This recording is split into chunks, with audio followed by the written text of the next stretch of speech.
सभी विद्यार्थियों का हिंदी वाले हर्षन सर यूट्यूब चैनल पर हार्दिक स्वागत अभिनंदन है। आज के इस वीडियो के माध्यम से हम पढ़ने जा रहे हैं अपठित गद्यांश।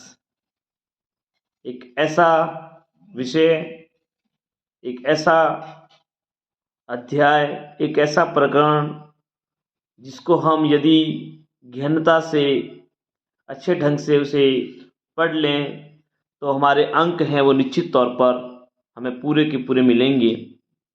तो उसके लिए हमें क्या करना है, अपठित गद्यांश होता क्या है, किस प्रकार से हमें इसको हल करना है, ये तमाम बातें लेकर मैं उपस्थित हूँ। प्यारे विद्यार्थियों, आप इस चैनल पर पहली बार हैं तो उसे सब्सक्राइब करें, अपने दोस्तों तक पहुंचाएं, शेयर करें। धन्यवाद। अब हम पढ़ते हैं अपना टॉपिक अपठित गद्यांश। यूट्यूब चैनल हिंदी वाले हर्षन सर, लाइक करें, कमेंट करें, सब्सक्राइब करें और शेयर करें। हमारा अध्याय है अपठित गद्यांश। देख सकते हैं। सबसे पहले अपठित का मतलब क्या होता है कि अपठित क्या होता है इसको हम पढ़ेंगे। अपठित का शाब्दिक अर्थ है, अपठित शब्द है पठ धातु में इत प्रत्यय तथा अ उपसर्ग जोड़ने से बना है। पठ धातु का हम अर्थ देखते हैं तो होता है पढ़ना। अ का विलोम अर्थ लेते हैं, अ का मतलब होता है नहीं। पठित का अर्थ हुआ पढ़ा हुआ, तो अपठित का तात्पर्य हो जाएगा बिना पढ़ा हुआ। यानी हमने जो नहीं पढ़ा है, एक ऐसा अंश जिसको हमने नहीं पढ़ा है वो हमारे सामने प्रस्तुत है गद्य के माध्यम से, यानी गद्यांश है। तो देख लीजिएगा विद्यार्थियों कि हम गद्यांश को कैसे हल करेंगे। कुछ आपके समक्ष में नियमों को लेकर उपस्थित हो, कुछ बातें जो आपको ध्यान देने योग्य होती है। अपठित गद्यांश को हल करते समय ध्यान देने योग्य बातें, आपको क्या क्या बातें ध्यान रखनी है कि हमें ऐसी क्या बातें याद रहेगी जिससे हम अपना अपठित गद्यांश अच्छे से कर सकते हैं। पहली बात आपको ध्यान रखनी है, सबसे पहले क्या करेंगे हम कि गद्यांश को ध्यान पूर्वक 2-3 बार पढ़ना है और उसका भावार्थ समझना है। पहला काम करना है, और पढ़ना भी कैसा है, शांत मन से पढ़ना है आपको, तब समझ में आएगा गद्यांश। फिर गद्यांश में आए हुए शब्दों, युग्म शब्दों, मुहावरों, विदेशी शब्दों और लोकोक्तियों इत्यादि का अर्थ जानने का हम प्रयास करेंगे। उसके बाद हमें क्या करना है कि अपठित गद्यांश को हल करते समय आत्मविश्वास बनाए रखें। देखिए कितनी महत्वपूर्ण बात बोली, आत्मविश्वास शब्द आ रहा है। क्या आ रहा है? आत्मविश्वास। यानी आपके अंदर आत्मविश्वास होना बहुत ही जरूरी है। पहले ही मैंने बता दिया आपको कि शांत मन से पढ़ना है तो समस्या का स्वयं हल हो जाएगा। फिर करना है, चौथे नंबर पे ध्यान देना है कि गद्यांश में प्रश्नों के उत्तर अपनी भाषा में लिखने हैं। ये बात विशेष ध्यान रखनी है। हम कई विद्यार्थी क्या करते हैं, जैसे मैं आगे भी बताऊंगा आपको, कि वो जैसे ही लाइन में एक शब्द में उत्तर 2-3 शब्द मिल जाते उत्तर के, तुरंत वो पूरी की पूरी लाइन है जो उत्तर में डाल देते हैं, जो कि बिल्कुल गलत है। तो हमें क्या करना है कि उत्तर देते समय प्रश्न का अपनी भाषा में है जो उत्तर लिखना है, तथा भाषा भी कैसी होनी चाहिए, जब हम उत्तर दे रहे हैं सरल होनी चाहिए, तथा सुबोध शब्दों का प्रयोग हमें करना है। और पहले मैंने जैसे बताया कि गद्यांश से वाक्यों को ज्यों का त्यों उतारना ठीक नहीं है, बिल्कुल गलत है ये बात कि हम ऐसे कैसे पूरे वाक्य उतार देते हैं। गद्यांश में आए सुक्तिपरक वाक्यों, नीति वाक्यों, उदाहरणों, वाक्यांशों आदि को ध्यानपूर्वक पढ़कर उनका अर्थ समझना है और उसके संदर्भ को समझकर फिर उत्तर लिखना है। अब हम बात करते हैं, कभी कभी हमारे को ये प्रश्न भी सामने देखने को मिलता है कि उपयुक्त गद्यांश का शीर्षक क्या है।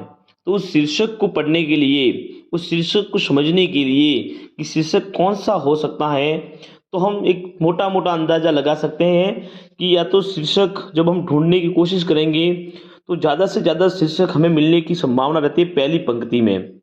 यदि आपको पहली पंक्ति में शीर्षक समझ में नहीं आ रहा है, शीर्षक नहीं मिल पा रहा है, तो आप क्या करेंगे, उसकी अंतिम पंक्ति पर जाएंगे, वहाँ पे भी नहीं मिल रहा है, तो आप उस पूरे गद्यांश को जो आपने पढ़ा है उसके जो भावार्थ है उस भावार्थ पर आपको जाना पड़ेगा और भावार्थ से उसका पता लगा सकते हैं।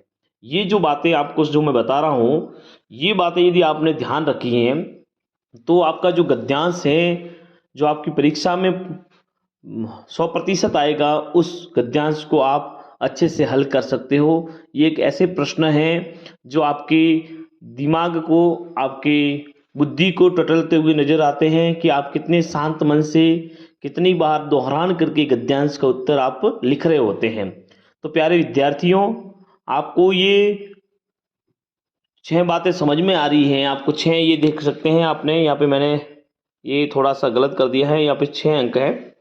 तो 1 2 3 4 5 6, ये 6 जो बातें हैं विशेष तौर पर आपको ध्यान रखनी है और आपको अपना पेपर बहुत अच्छे से करना है। आप देख सकते हैं कि बहुत ही कम समय में हम अपठित गद्यांश को कैसे हल करते हैं ये सीख सकते हैं। पढ़ा हुआ, तो ये अपठित का मतलब होता है नहीं पढ़ा हुआ। जो पढ़ा नहीं गया है वो आपके सामने क्या आएगा, गद्यांश। क्या आएगा, गद्यांश। समझ गए, गद्य का कोई अंश गद्यांश है। तो जब आपकी परीक्षा होगी वार्षिक, उसमें ये 100% एक प्रश्न आपको ये मिलेगा जिसमें 5 ऐसा सवाल हो सकते हैं कि इसके अंदर से हम कैसे सवालों के उत्तर देंगे। अर्धवार्षिक में आपने गद्यांश के अंदर से उत्तर दिए थे, लेकिन पद्यांश के अंदर किसी ने ढंग से जवाब नहीं दिए, और गद्यांश में भी 1-2 प्रश्नों के उत्तर सही से लिखने का तरीका आपको ढंग से मालूम नहीं है। हम कैसे समझेंगे, सबसे पहला इसकी जो शर्त है अपठित गद्यांश की, उसकी ये है कि इसको 3 बार पढ़ जाना चाहिए। तो कम से कम कितनी बार पढ़ना है, 3 बार। कम से कम 3 बार पढ़ना है। अब सर कहेंगे हमारे पास समय नहीं मिलेगा इतना। आपका जो पेपर होगा वो पूरी तरह से 3 घंटे और 15 मिनट का ही होगा। उसमें आपके ये 15 मिनट ऐड हो जाएगी कि भाई इसको पढ़ने में बच्चा 3 बार पढ़ेगा। 3 बार पढ़ने का तात्पर्य ये है कि आपको ये पूरा गद्यांश अच्छे से समझ में आ जाएगा। अब सबसे पहले आपने ये काम यदि कर दिया है तो आपको पहले प्रश्न, दूसरे, तीसरे जो भी आपके जो प्रश्न उनको समझना है। जब भी उत्तर दोगे तो आपको पहले प्रश्न के अंदर से उत्तर की शुरुआत करनी है। हम क्या करते हैं, पूरी लाइन डालते हैं। मान लो आपने पहले प्रश्न का उत्तर कहीं मिल गया आपको किसी भी पंक्ति में, तो आप क्या करते हैं, वो पूरी की पूरी लाइन डाल देते हैं, उस प्रश्न को देखते भी नहीं, जो कि गलत है। आपका नंबर उसमें नहीं आएगा। आपको जैसे पहला प्रश्न दिया गया है, आपके अंदर देख सकते हैं कि आज मनुष्य का पतन किस कारण हो रहा है। पहला प्रश्न है कि आज मनुष्य का पतन किस कारण हो रहा है। तो आप क्या करते हैं, जहां पतन अपने को लगा, देख लीजिएगा इस गद्यांश में कहा नजर आ रहा है कि भाई पतन होने का कारण बताया जा रहा है कि नेतागिरी का लोभ निस्संदेह मनुष्य को पतित बनाता जा रहा है। सारा संसार नेतृत्व की अभिलाषा का शिकार होता जा रहा है। भाषण, गर्जन, टिकड़म और छल, झूठे वायदों और धोखे की कस्मों से सारा सार्वजनिक वातावरण कोलाहलपूर्ण हो गया है। जहां देखो वही नेताजी नजर आएंगे। लगता है कि समाज का प्रत्येक व्यक्ति अब नेता बनना चाहता है, भले ही उसका कोई अनुगमन करने वाला नहीं हो। जब मनुष्य ठान लेता है कि उसे अपने क्षेत्र में आगे बढ़ना है, तब साध्य का आकर्षण उसके भीतर प्रबल हो उठता है और साधन की महत्ता गौण हो जाती है। साधन की महिमा समझने वाला व्यक्ति गलत मार्ग से चलकर आगे आना नहीं चाहेगा और नेतृत्व का लोभ साधन की महिमा को कम करता है। वास्तव में व्यक्ति को अग्रसर होने की आकांक्षा स्वाभाविक नहीं है। प्रत्येक व्यक्ति को जीवन में आगे बढ़ना चाहता है या चाहिए, तो वो कहता है लेखक भी जिसने ये लिखा है कि बढ़ना चाहिए, इसमें कोई दोहराई नहीं है, हर व्यक्ति को आगे बढ़ना चाहिए, तभी विश्व में विकास होगा।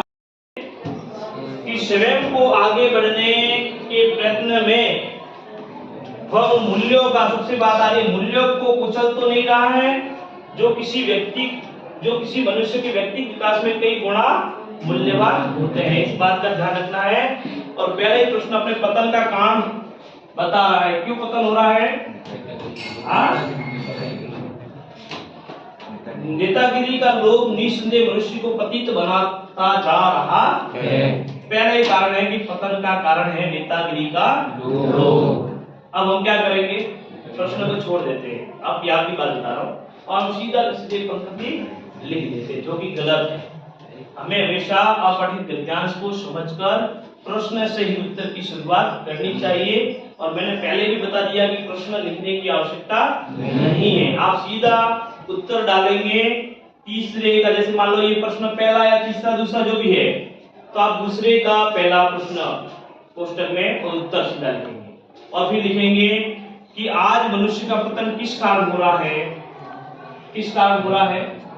तो आप लिखेंगे कि आज मनुष्य का पतन नेतागिरी का लोभ, निस्संदेह नेतागिरी का लोभ के कारण हो रहा है। ये तो आप शॉर्ट में लिख सकते, इसको बड़ा भी बनाना चाहें तो आगे ये छल वगैरह सब भी डाल सकते हैं कि सारा संसार नेतृत्व की विलासा का शिकार होता जा रहा है, भाषण, गर्जन, तिकड़ा और छल, झूठ, वायदे और धोखी कस्मों से सारा सार्वजनिक वातावरण कोलाहलपूर्ण हो गया। तो आप इसके अंदर ये डाल सकते हैं नेतागिरी का लोभ, ठीक है। फिर आप डाल सकते हैं उनके भाषण, फिर आप लिखना पड़ेगा उनके भाषण, ये सब इसके उनके भी लगाना पड़ेगा इसमें, उनके भाषण, गर्जन, तिकड़ा और छल, झूठे वायदों और धोखों की कस्मों से, बस कस्मों से, यहाँ तक कस्मों से करके आप उत्तर को पूरा करेंगे कैसे, के कारण हो रहा है। बस अपन हमेशा प्रश्न से ही उत्तर की शुरुआत करनी है और उसी उत्तर को अंदर से ढूंढकर लिखना है। हम क्या करते हैं, पूरी की पूरी लाइन लिखते हैं, जो पूरी लाइन कभी भी सही नहीं होती है। हो सकता है आगे वाला जो आपकी कॉपी चेक करने वाला हो वह व्यक्ति उसको अच्छा लगे, लेकिन ये बिल्कुल भी गलत है कि आपको पूरी लाइन नहीं लिखनी है। जैसे अगला प्रश्न आएगा, जहां देखो वही नेताजी नजर आएंगे का आज से स्पष्ट कीजिए। अब आप इसके अंदर कहीं नहीं ढूंढोगे, आज से स्पष्ट करना है, खुद की बात लिखनी है। क्या लिखा हुआ है कि देखिए, जहां देखो नेताजी वही नेताजी नजर आएंगे। लगता है कि समाज का प्रत्येक व्यक्ति अब नेता बनना चाहता है, भले ही उसका कोई अनुगमन करने वाला नहीं हो। ये जो लाइन आ रही है इसको अपने भावों में लिखना है कि आप किस प्रकार से उसका उत्तर देंगे। जहां देखो वही नेताजी नजर आएंगे का तात्पर्य है समाज के भीतर वर्तमान में एक ऐसी दौर चल रही है, अर्थात कह सकते हैं कि हर व्यक्ति नेतृत्व करना चाहता है, हर व्यक्ति चाहता है कि उसके पीछे एक भीड़ खड़ी हो। और इस सोच के कारण हर गली गली में आपको छुट-पुट नेता नजर आने शुरू हो जाते हैं। तो देखिए ये इतना उसका उत्तर है, यानी हमें सिर्फ उस प्रश्न को पढ़ना है और कई प्रश्नों के उत्तर अपने अनुसार लिखने हैं, जो आपको गद्यांश में आपको मिलेंगे कि गद्यांश के भीतर हमें कहां से ये गद्यांश आपको जो दिया जा रहा है ये पूरा का पूरा आपको सपोर्ट नहीं करता, ये 90% सपोर्ट करता, 10% आपको सोचना है, समझना है कि हमें किस प्रकार से इसको अंदर से शब्दों को उठाकर लिख सकते हैं, ये आपको सोचने की जरूरत है। फिर तीसरा प्रश्न आपका आता है कि वातावरण को प्रदूषित करने में नेताओं का क्या हाथ है।